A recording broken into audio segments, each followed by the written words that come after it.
Study IQ IAS, अब तैयारी हुई अफोर्डेबल।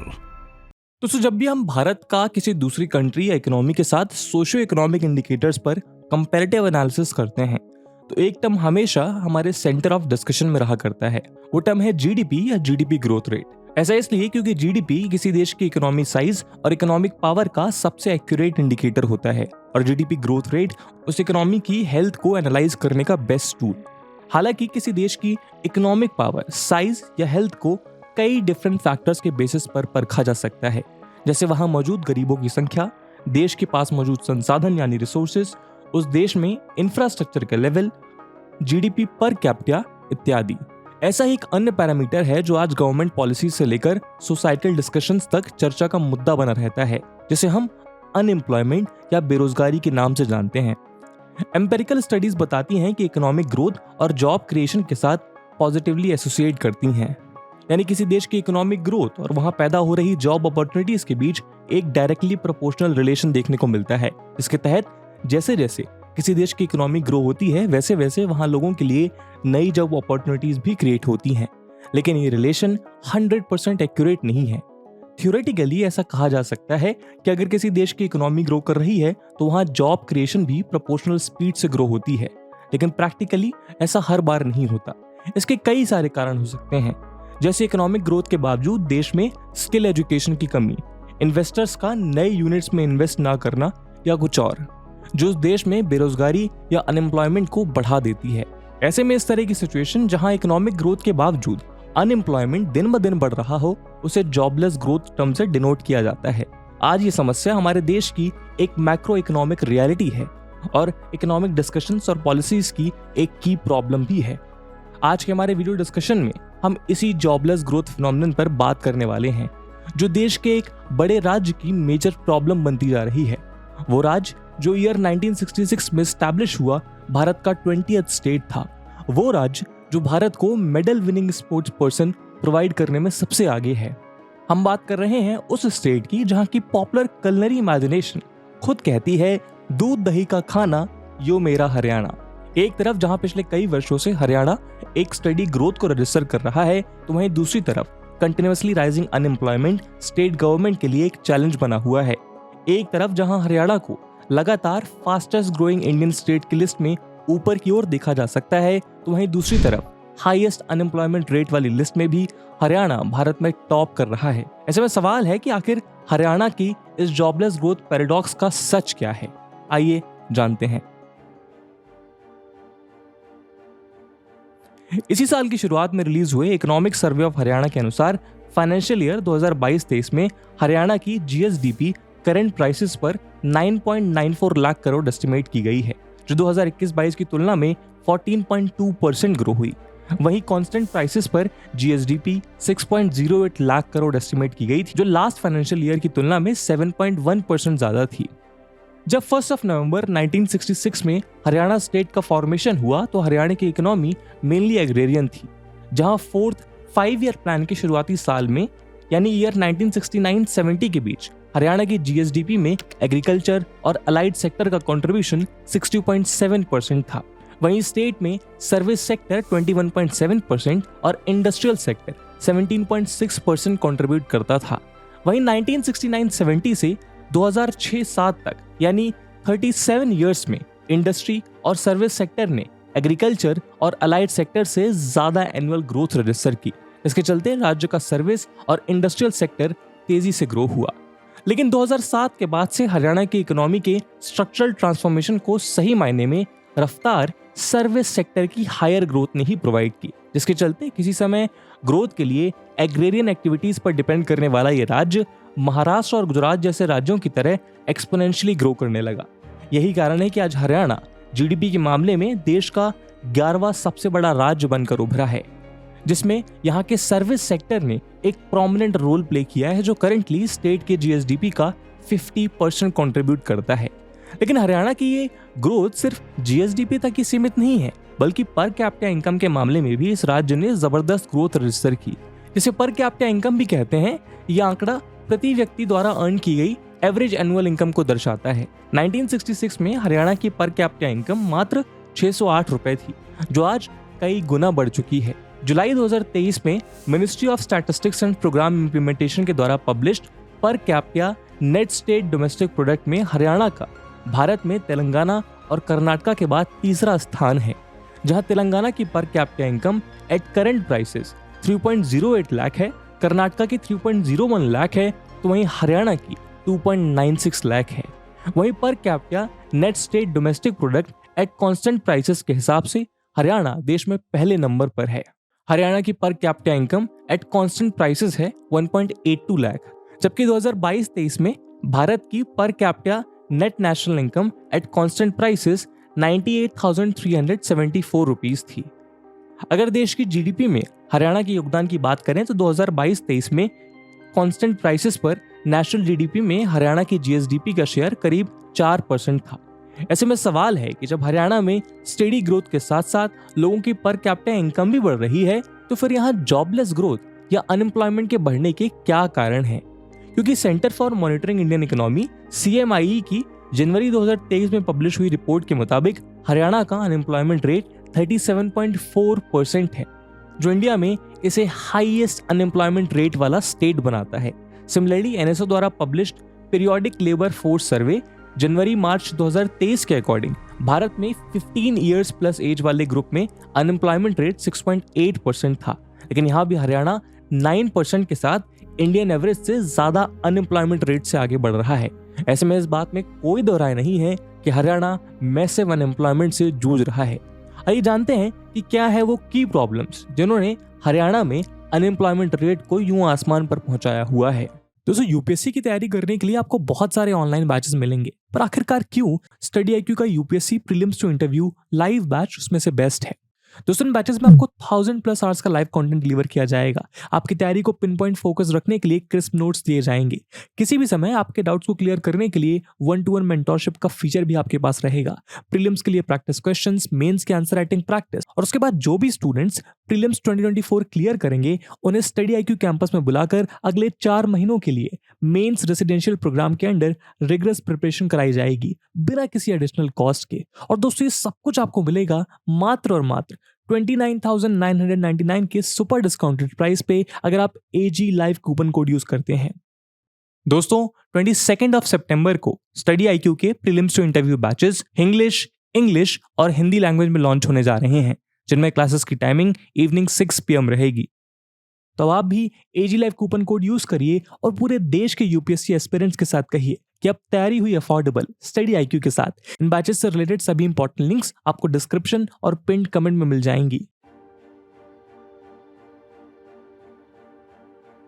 दोस्तों, इकोनॉमिस्ट काफी समय से इस बात को पॉइंट आउट कर रहे हैं कि भारत में अनएम्प्लॉयमेंट की प्रॉब्लम का एक critical reason lack of skilled workers का होना है। आज हरियाणा भी इस प्रॉब्लम की हीट को फेस कर रहा है। वैसे तो इंडिया स्किल रिपोर्ट 2023 के अनुसार हरियाणा देश में एम्प्लॉयबल स्टेट्स की लिस्ट में 10th नंबर पर है, लेकिन फिर भी इस राज्य में अनएम्प्लॉयमेंट लोगों की संख्या तेजी से बढ़ रही है। दिसंबर 2020 में पब्लिश्ड ये स्टडी बताती है कि लैक ऑफ डिमांड और skill issues vocationally trend youth को भी क्वालिटी जॉब्स ऑब्टेन करने में बाधा डालते हैं। इसीलिए उन यूथ्स में अधिकांश या तो लो अर्निंग वाले कॉन्ट्रैक्चुअल जॉब्स करते हैं या फिर ट्रेनिंग के कंप्लीट होने के बाद भी अनएम्प्लॉयड रह जाते हैं। एक्सपर्ट्स कहते हैं कि वोकेशनल एजुकेशन की पुअर क्वालिटी और टीचर्स और ट्रेनर्स की पुअर क्वालिटी ऐसे सिचुएशंस के लिए रिस्पॉन्सिबल है। स्वतंत्र भारत में पहली बार 9 नवंबर 2014 को ministry for skill development and entrepreneurship का गठन किया गया, जिससे स्किल डेवलपमेंट के थ्रू एम्प्लॉयबिलिटी को इनहैंस किया जा सके। सेंट्रल गवर्नमेंट के ही दिखाए रास्ते पर हरियाणा गवर्नमेंट ने भी मई 2015 में Haryana skill development mission HSDM establish किया और अपने स्टेट के यूथ को एम्पावर्ड और स्किल्ड करने का लक्ष्य रखा था, जिसके चलते सरकार ने 2018 से 22 के बीच प्रधानमंत्री कौशल विकास योजना के अंतर्गत 1304 न्यू सेंटर्स ओपन किए। जन शिक्षा संस्थान के तहत 5 नए इंस्टीट्यूशंस बनाए। नेशनल अप्रेंटिसशिप प्रमोशन स्कीम के तहत मौजूदा सेंटर्स की संख्या को बढ़ाकर 45,912 किया और 396 न्यू ITIs खोले। लेकिन सरकार के इन सभी इनिशिएटिव्स के बावजूद स्किल डेवलपमेंट अभी भी हरियाणा में एक की चैलेंज बना हुआ है। इसके चलते बीटेक जैसी टेक्निकल डिग्री से लेकर ITI डिप्लोमा करने वाले ज्यादातर युवा कॉलेज पास आउट करने के बाद बिना किसी प्रशिक्षण के सिर्फ किताबी ज्ञान के सहारे नौकरियां तलाशने को निकल जाते हैं, जो उनके अनएम्प्लॉयड होने का सबसे बड़ा कारण है। साथ ही क्योंकि हरियाणा में काम कर रही मैक्सिमम इंडस्ट्रीज के पास ऐसा इकोसिस्टम डेवलप नहीं है जहां वो ऐसे युवाओं को नौकरी पर रखने से पहले ट्रेनिंग दे सके। इसके चलते ग्रेजुएशन होने के बावजूद लोगों को सूटेबल जॉब नहीं मिल पाती। हरियाणा के वेल डेवलप्ड ऑटोमोबाइल और दूसरे इंडस्ट्रियल सेक्टर्स यूपी और बिहार के माइग्रेंट वर्कर्स के लिए एक पॉपुलर वर्क डेस्टिनेशन है। उद्योग विहार इंडस्ट्री एसोसिएशन गुरुग्राम के प्रेसिडेंट अनिमेश सक्सेना ने द प्रिंट को बताया कि गुरुग्राम की टोटल इंडस्ट्रियल वर्कफोर्स का मात्र 10% ही हरियाणा से है और बाकी वर्कर्स मेनली यूपी, बिहार और दूसरे स्टेट से हैं। आज हरियाणा के बहादुरगढ़ में ही देश का सबसे बड़ा फुटवियर पार्क है, जहां देश के 60% नॉन लेदर फुटवियर की मैन्युफैक्चरिंग होती है। Bahadurgarh chamber of industry and commerce के सीनियर वाइस प्रेसिडेंट नरेंद्र चिकारा ने बताया कि इंडस्ट्री में 2.5 से 3.5 लाख वर्कर्स हैं, जिनमें से मुश्किल से 25,000 हरियाणा से हैं और इस 25,000 में भी मोस्टली विमेन हैं। इसके कई सारे कारण हैं, जैसे यूपी बिहार से आने वाले वर्कर्स का लेसर वेजेस में अनऑर्गेनाइज सेक्टर में किसी भी प्रकार के काम के लिए हाँ कर देना, जो लोकल वर्कर्स के लिए अवेलेबल जॉब्स को कम कर देता है। साथ ही यूपी, बिहार या राजस्थान जैसे पड़ोसी राज्यों से होने वाला यह माइग्रेशन सिर्फ हरियाणा के लोगों के लिए अनस्किल्ड जॉब्स में ही कंपटीशन का कारण नहीं बना हुआ, बल्कि स्किल्ड जॉब्स में भी एक मेजर फैक्टर बन गया है। जैसे कि हमने बताया, हरियाणा में आज कई युवा के पास रिक्वायर्ड स्किल्स की कमी है। ऐसे में बाहर से इनफ्लो हो रहा well skilled labour force local candidates की जॉब ग्रैबिंग के चांसेस को फर्दर रिड्यूस कर रहा है। यही कारण है कि आज गुड़गांव जैसे इंडस्ट्रियल सेक्टर होने के बावजूद वहां हरियाणवी लोकल्स की मौजूदगी महज 10% है, जिसके चलते यहाँ होने वाली हैवी इंडस्ट्रियल एक्टिविटीज स्टेट के रेवेन्यू चार्ट्स और प्रोडक्शन शीट को तो अपर ट्रैजेक्टरी की ओर ले जा रही है, लेकिन साथ ही लोकल्स को इस ग्रोथ से कोई खास फायदा नहीं हो रहा और वो बेरोजगारी के जाल में फंसते जा रहे हैं। इसी समस्या को देखते हुए Haryana government Haryana state employment of local candidates act 2020 लेकर आई, जो 15 जनवरी 2022 से इफेक्ट में आ गया है। इस कानून के तहत वहां की कंपनीज में 75% न्यू एम्प्लॉयमेंट लोकल कैंडिडेट्स को प्रोवाइड किया जाएगा। रिजर्वेशन की व्यवस्था अगले 10 वर्षों के लिए 30,000 रुपए तक मंथली सैलरी वाली सभी जॉब्स पर लागू की जाएगी।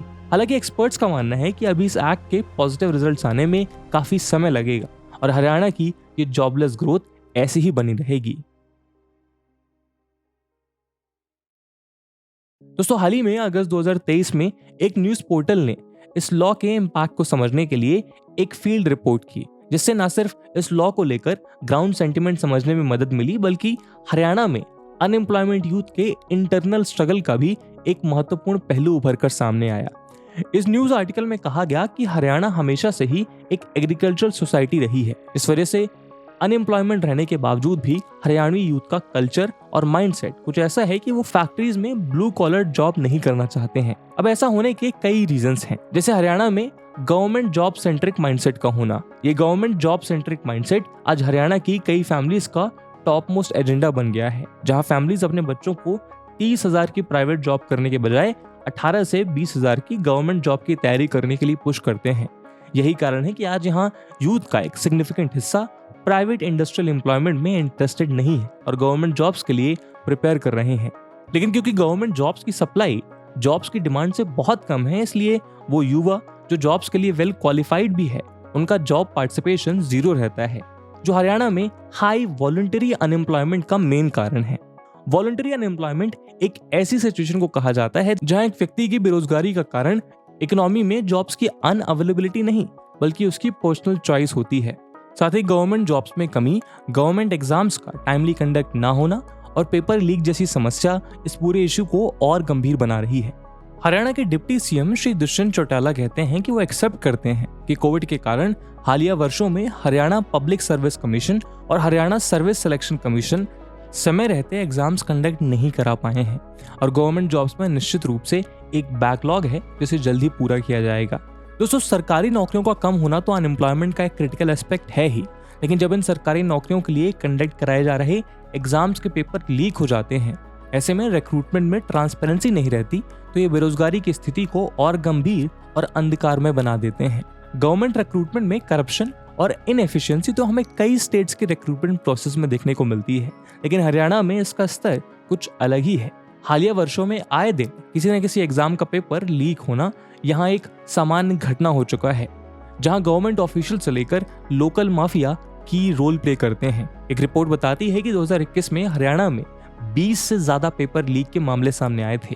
हालांकि ऐसा नहीं है कि सरकार इस समस्या से अनजान है। इस पेपर लीक की रोकथाम के लिए हरियाणा गवर्नमेंट 2021 में एक बिल लेकर आई, जिसके तहत पेपर लीक से रिलेटेड ऑफेंसेस के लिए 10 वर्षों तक की सजा का प्रावधान है। लेकिन अभी भी ऑन ग्राउंड कोई खास असर नहीं पड़ा है। गवर्नमेंट जॉब सेंट्रिक माइंडसेट के साथ प्राइवेट जॉब्स के एंट्री लेवल में लोअर सैलरीज भी युवाओं को वॉलंटरी अनएम्प्लॉयमेंट की तरफ पुश कर रही है। इन सब के अलावा हरियाणा के कुछ युवाओं का यूपी बिहार के लोगों की तरफ एक शैलो माइंडसेट भी इस अनएम्प्लॉयमेंट की समस्या का एक कारण है। Guru Jambheshwar university of science and technology Hisar के इकोनॉमिक्स के प्रोफेसर मिस्टर NK बिश्नोई कहते हैं कि हरियाणा में हायर पर कैपिटा इनकम और अनएम्प्लॉयमेंट साथ साथ हाथ पकड़कर चलते हैं। वो कहते हैं कि जब इनकम बढ़ती है तो सोशल स्टेटस भी बढ़ता है, और ऐसे में एक अनरीजनेबल एक्सपेक्टेशन है कि हरियाणा के बेरोजगार युवा यूपी, बिहार और दूसरे लोअर पर कैपिटा इनकम वाले स्टेट के वर्कर्स को मिलने वाली कम वेजेस पे काम नहीं करेंगे। हरियाणा के रोहतक से बिलोंग करने वाले एक 25 वर्षीय युवा रोहित कुमार, जो ग्रुप डी की सरकारी नौकरी के लिए प्रयासरत हैं और प्राइवेट जॉब ना करने के 2 रीजंस बताते हैं कि एक तो इन प्राइवेट जॉब्स में सैलरी काफी कम है, और दूसरा अगर वो यूपी और बिहार के वर्कर्स के साथ काम करेंगे तो उनके दोस्त उन पे हंसेंगे। और दोस्तों, ये कहानी अकेले रोहित की नहीं है। झाज्जर डिस्ट्रिक्ट के बहादुरगढ़ तहसील के सोलड़ा गांव के एक पूर्व सरपंच जोगिंदर सिंह कहते हैं कि हरियाणा के यूथ में ऐसी सोच काफी व्यापक है।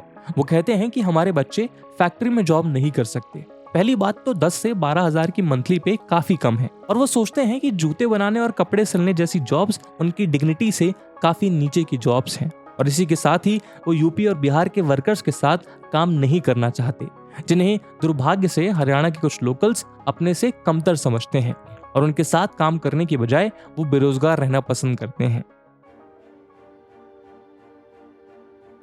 दोस्तों, यूथ का ब्लू कॉलर जॉब्स के लिए रिलेक्टेंस के साथ साथ इंडस्ट्रीज का लोकल को हायर ना करना भी इस जॉबलेस ग्रोथ इशू का एक फैक्टर है। रिपोर्ट के मुताबिक कंपनीज भी जॉब्स में माइग्रेंट वर्कर्स को फेवर करती हैं, क्योंकि यहाँ की कंपनीज का ऐसा मानना है कि लोकल वर्कर्स न्यूसेंस क्रिएट करते हैं और कंपनीज के काम करने के तौर तरीकों में लोकल स्ट्रॉन्गमैन के इंटरफेरेंस से भी बचते हैं। बहादुरगढ़ फुटवियर एसोसिएशन के प्रेसिडेंट सुभाष जग्गा ने बताया कि हरियाणा के वर्कर्स को एम्प्लॉय करने में कुछ परेशानियां हैं। उनके अनुसार डिस्प्यूट्स या एक्सीडेंट के केसेस बेस्ट मैनेजरियल प्रैक्टिसेस के अकॉर्डिंग डील करने के बाद भी अधिकतर लोकल स्ट्रॉन्गमैन फैक्ट्रीज में इंटरफेयर करके थोड़ी न्यूसेंस क्रिएट करते हैं। यहाँ के लोकल एक्सपर्ट्स के अनुसार इंडस्ट्रीज को ऐसा लगता है कि वो यूपी और बिहार के वर्कर्स को अपनी मर्जी के हिसाब से एक्सप्लॉइट कर सकते हैं, लेकिन वो ऐसा कोई भी इनजस्टिस यहाँ के लोकल्स के साथ नहीं कर पाएंगे, क्योंकि यहाँ के वर्कर्स को हरियाणा के विलेजेस का पूरा सपोर्ट मिला हुआ है, जो इंडस्ट्रीज में उनके लेस पार्टिसिपेशन का एक और मेजर कारण है। पलवल के तहसील लेवल के एक लोकल पॉलिटिशियन के मुताबिक एक और कारण है जिस वजह से यूथ्स फैक्ट्री जॉब्स में ज्यादा इंटरेस्टेड नहीं है, और वो है pride over the ownership of land, यानी भूस्वामी होने का अभिमान। वो आगे कहते हैं कि हमारे देश में 1 हेक्टेयर यानी 2.5 एकड़ एग्रीकल्चर लैंड पजेस करने वाले फार्मर को मार्जिनल फार्मर और 2 हेक्टेयर या 5 एकड़ वाले लैंड को ओन करने वाले फार्मर को स्मॉल फार्मर कहा जाता है। लेकिन एनसीआर एरिया में आने वाले हरियाणा के डिस्ट्रिक्ट्स जैसे बहादुरगढ़, गुरुग्राम, फरीदाबाद और सोनीपत में 5 एकड़ का ओनर 25 करोड़ या उससे ज्यादा का मालिक है। हालांकि जमीन के होने से आपके हाथ में लिक्विड कैश नहीं रहता, लेकिन जमीन के होने से अभिमान के कारण किसानों के बच्चों को फैक्ट्री वर्क अपनी डिग्निटी से नीचे का काम लगने लगता है। राय इंडस्ट्रीज एसोसिएशन के प्रेसिडेंट और federation of Indian micro, small and medium enterprises MSME के वाइस प्रेसिडेंट राकेश छाबरा बताते हैं कि हरियाणा में होने वाले जॉब फेयर्स यहाँ के यूथ के एम्प्लॉयमेंट एटीट्यूड्स के बारे में काफी कुछ बयां करते हैं। उन्होंने 2019 में राय एसोसिएट्स द्वारा ऑर्गेनाइज जॉब फेयर का एग्जाम्पल दिया। उन्होंने कहा कि हमें 2200 वर्कर्स की रिक्वायरमेंट थी, और जब हमने लोकल एम्प्लॉयमेंट एक्सचेंज से इंक्वायरी की तो हमें पता चला कि 4400 यूथ्स एम्प्लॉय एक्सचेंज के साथ रजिस्टर्ड है, और जब जॉब फेयर हुआ तो उसमें सिर्फ 562 लोग ही आए। उन्होंने कहा कि अभी भी सिचुएशन वैसी ही है, और इसका एक कारण देते हुए उन्होंने बताया कि हरियाणा में बहुत से लोग पैसिव सोर्सेज ऑफ इनकम से अपनी राह गुजर करते हैं। जिन लोगों के पास छोटे रेसिडेंशियल प्लॉट्स हैं और उन्होंने मल्टी स्टोरीड हाउसेज या शॉप्स बनाकर उन्हें रेंट आउट किया हुआ है और उनके बच्चे छोटी मोटी 9 to 6 जॉब के लिए तैयार नहीं है। दोस्तों, अनएम्प्लॉयमेंट एक ऐसी समस्या है जिसका प्रभाव सिर्फ उस व्यक्ति तक सीमित नहीं रहता जो अभी बेरोजगार है। ये तो एक ऐसी समस्या है जो देश की इकोनॉमी, सोसाइटी और वहाँ की गवर्नमेंट सभी को एडवर्सली इफेक्ट करता है। अनएम्प्लॉयमेंट रेट का ज्यादा होना इकोनॉमी में इंस्टेबिलिटी को बढ़ावा देता है, क्योंकि पहले तो जॉब पाना कठिन है और दूसरा ये कंजम्पशन को कम करता है। क्लासिकल इकोनॉमिक मॉडल में इकोनॉमिक ग्रोथ के 4 इंजन्स कहे जाते हैं: एक्सपोर्ट्स, कंजम्पशन, प्राइवेट इन्वेस्टमेंट और पब्लिक एक्सपेंडिचर।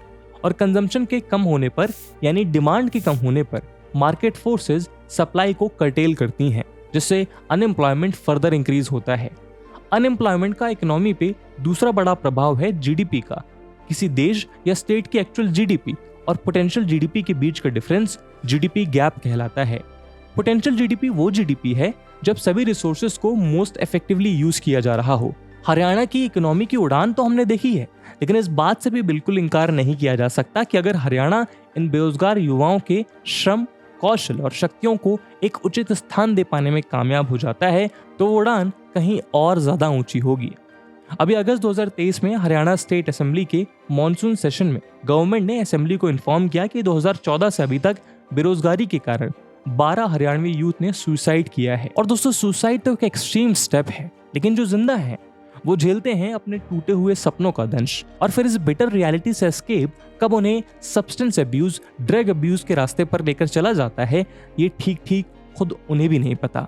विगत वर्षों में हरियाणा से युवाओं के बीच बढ़ते ड्रग अब्यूज की खबरें हमें मिल रही हैं। कई स्टडीज ऐसा सजेस्ट करती हैं कि अनएम्प्लॉयमेंट लोगों को क्राइम के रास्ते पर ले जाती है और अनएम्प्लॉयमेंट सोसाइटी में एनोमी यानी लॉलेसनेस को इंक्रीज करती है। जुलाई 2023 में द ट्रिब्यून में publish report migration bug Haryana youth goes the Punjab way में बताती है कि कैसे सम्मानजनक रोजगार के अवसरों की कमी के कारण रूरल हरियाणा के यूथ अपने घरों को छोड़कर लीगली या इलीगली दूसरे देशों में जा रहे हैं। ये तस्वीर एक झलक है कैथल, कुरुक्षेत्र, अंबाला, करनाल, यमुनानगर, फतेहाबाद और हरियाणा में और भी दूसरी जगह पर तेजी से बढ़ रहे आइल्स सेंटर की, जो युवाओं के लिए विदेश जाने का एक जरिया है। महर्षि दयानंद यूनिवर्सिटी के एक रिटायर्ड प्रोफेसर कहते हैं कि skewed job opportunities, government jobs में मेरिट को ओवरलुक किया जाना, rising crime graph, rampant corruption और deteriorating quality of life Haryana में इस माइग्रेशन के मुख्य कारण हैं। कैथल के धेड़ू गांव में रह रहे जगदीश चंद्र बताते हैं कि उनके परिवार के 11 लोगों में से 9 विदेश जा चुके हैं और अब वो और उनकी वाइफ बस 2 लोग ही बचे हैं। और ये कहानी हरियाणा के कई ढेर सारे विलेजेस की है जहां थोड़ा माइग्रेशन तो हमेशा सही रहा है, लेकिन अभी कोविड के बाद से ये लगभग पलायन का रूप ले चुका है। तो जैसे कि हमने देखा था, हरियाणा सरकार अनएम्प्लॉयमेंट की प्रॉब्लम को लेकर एक्टिव मोड में है और Haryana government Haryana state employment of local candidate act 2020 को लेकर आई है, लेकिन ये कानून खुद तुरंत ही समस्याओं में घिर गया। इस लॉ के क्रिटिसिज्म में कहा गया कि ये इंडस्ट्रीज के कंप्लायंस बर्डन को इंक्रीज करेगा, गवर्नमेंट को अनड्यू पावर देगा और हरियाणा की ग्रोथ को और भी हिंडर करेगा। इस बात को लेकर भी चिंता व्यक्त की गई कि हरियाणा, जहां के स्टेट एग्रीकल्चर डिपार्टमेंट के अनुसार 70% पॉपुलेशन एग्रीकल्चर में एंगेज्ड है, वहां स्किल्ड इंडस्ट्रियल लेबर की तो पहले से ही शॉर्टेज है। तो फिर क्या इन 75% पोजीशंस के लिए इंडस्ट्री को एलिजिबल वर्कर्स कैसे मिल पाएंगे? इंडस्ट्री बॉडीज की पिटीशन के आधार पर पंजाब और हरियाणा हाई कोर्ट ने फरवरी 2022 में इस लॉ के ऑपरेशन पर स्टे लगा दिया था। हालांकि फरवरी में ही सुप्रीम कोर्ट ने इस स्टे को हटा दिया, लेकिन एक कंडीशन भी रखी कि स्टेट गवर्नमेंट प्राइवेट एम्प्लॉयर्स के अगेंस्ट तब तक कोई कोर्सिव एक्शन नहीं लेगी जब तक हाई कोर्ट अपना फाइनल डिसीजन ना सुना दे। डिप्टी सीएम दुष्यंत चौटाला ने अगस्त 2023 में कहा कि हाई कोर्ट के ऑर्डर के बाद लॉ को प्रॉपरली इंप्लीमेंट किया जाएगा। फिर भी इंडस्ट्री इनसाइडर्स और गवर्नमेंट ऑफिशियल ने ये पॉइंट आउट किया है कि हरियाणा की करंट ग्राउंड रियलिटी इस लॉ के पोटेंशियल इफेक्टिवनेस को शंका के घेरे में डालती है। इसके अलावा हमारे पास इसका भी उदाहरण है कि गवर्नमेंट ने जब लोकल एम्प्लॉयमेंट को बूस्ट करने के लिए इंडस्ट्री के सामने जॉब्स में लोकल रिजर्वेशन जैसी कुछ कंडीशन रखी है, तो उसकी गवर्नमेंट ने कितनी हैवी कॉस्ट बियर की है। दुष्यंत चौटाला बताते हैं कि जब जय भारत मारुति ने हरियाणा में इन्वेस्ट किया तो उसने स्टेट गवर्नमेंट के साथ एक MOU साइन किया कि वो 75% जॉब्स लोकल यूथ को प्रोवाइड करेगा, लेकिन उसके बदले गवर्नमेंट 48,000 रुपये पर एम्प्लॉय पर मंथ अगले 10 वर्षों तक कंपनी को मुहैया कराएगी। लेकिन यह सवाल ये है कि क्या सिर्फ लोकल्स का पार्टिसिपेशन नंबर इंश्योर करने से हरियाणा की ये जॉबलेस ग्रोथ प्रॉब्लम यहीं रुक जाएगी? तो उसका जवाब है नहीं। जब तक हरियाणा सरकार लोकल्स के माइंडसेट को चेंज करने से लेकर उनके स्किल डेवलपमेंट को बढ़ाने के प्रयास नहीं करेगी, तब तक ये इशू यूं ही बरकरार रहेगा। ऊपर से अगर सरकार इंडस्ट्रीज में लेस स्किल्ड वर्कर्स को सिर्फ लोकेलिटी के बेसिस पर इंडल्ज करने की कोशिश करेगी, तो इससे हरियाणा के इंडस्ट्रियल इकोसिस्टम को नेगेटिव इम्पैक्ट पड़ेगा, जो यहाँ की इकोनॉमिक ग्रोथ को हिंडर कर सकता है। ऐसे में सरकार किस तरह लोकल्स के वेलफेयर और इंडस्ट्रीज की सूटेबल स्किल डिमांड को मैचअप करती है, ये देखना दिलचस्प होगा। दोस्तों, जॉबलेसनेस की ऐसी कंसर्निंग सिचुएशन के बीच हरियाणा के लिए कुछ सिल्वर लाइनिंग्स भी हैं, क्योंकि इंडस्ट्रीज अभी भी हरियाणा को एज एन इन्वेस्टमेंट डेस्टिनेशन के रूप में देख रही हैं। दुष्यंत चौटाला के अनुसार पिछले 4 वर्षों में एक सिंगल इंडस्ट्री भी हरियाणा को छोड़कर नहीं गई है। उन्होंने कहा कि सरकार मारुति को सोनीपत में 14,000 करोड़ की लागत से तैयार होने वाले प्लांट के लिए कन्विंस करने में सक्सेसफुल रही है। वहीं फ्लिपकार्ट मानेसर में एशिया का सबसे बड़ा 140 एकड़ में फैला 7 स्टोरीड वेयरहाउस बना रहा है। Chinese company ATL technology Mewar district में एक बैटरी मैन्युफैक्चरिंग प्लांट लगा रही है और JBM भी भारत में अपना पहला बस मैन्युफैक्चरिंग प्लांट पलवल में सेटअप किया है। ये सारे डेवलपमेंट्स आने वाले भविष्य में हरियाणा में ढेर सारी जॉब अपॉर्चुनिटीज क्रिएट करने का पोटेंशियल रखते हैं। ऐसे में इस पोटेंशियल को देखते हुए ये कहा जा सकता है कि आने वाले समय में हरियाणा में कई जॉब अपॉर्चुनिटीज क्रिएट होंगी, जिन्हें फुलफिल करने के लिए स्किल्ड, सेमी स्किल्ड से लेकर अनस्किल्ड लेबर की जरूरत पड़ेगी। दोस्तों, हमने देखा कि हरियाणा की ग्रोथ की ट्रेन ने कैसे हरियाणा के लाखों जॉब सीकिंग यूथ के टिकट्स को वेट लिस्ट में रखा हुआ है। ऐसे में सवाल है कि क्या यहाँ और नई ट्रेन चलाई जानी चाहिए, जिससे सभी लोग जल्द से बेरोजगारपुर से रोजगार नगर तक पहुंच सकें, या उन ट्रेन में अच्छी क्वालिटी के बोगीज लगाई जानी चाहिए, जिससे हरियाणा के यूथ डिग्निटी के साथ लाइफ की जर्नी में एक मीनिंगफुल एम्प्लॉय की तरह ट्रैवल कर सके। क्योंकि अभी तो सरकार प्लेटफॉर्म पर हाथ बांधे खड़े दूसरे स्टेट के वर्कर्स को बोगियों में भर भर के रोजगार नगर की ओर जाते हुए देख रही है। ऐसे में हरियाणा के पॉलिसी मेकर्स के लिए कुछ गंभीर प्रश्न हैं, जिनके ठोस उत्तर समय पर खोजे जाने जरूरी है कि सरकार स्किल शॉर्टेजेस और लेबर सरप्लस के कोएग्जिस्टेंस के पैराडॉक्स को स्किल डेवलपमेंट स्कीम्स के थ्रू टाइमली रिजॉल्व करे। जरूरी है कि हरियाणा सरकार पॉपुलिस्ट मेजर्स जैसे reservations for locals in jobs के रैमिफिकेशंस को समझे और अनएम्प्लॉयमेंट की प्रॉब्लम को कॉम्प्रिहेंसिवली टैकल करे।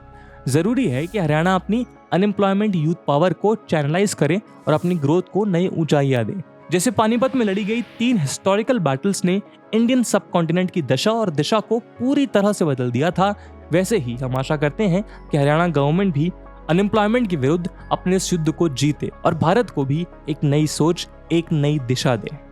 इस उम्मीद के साथ आज के वीडियो को हम यही विराम देते हैं।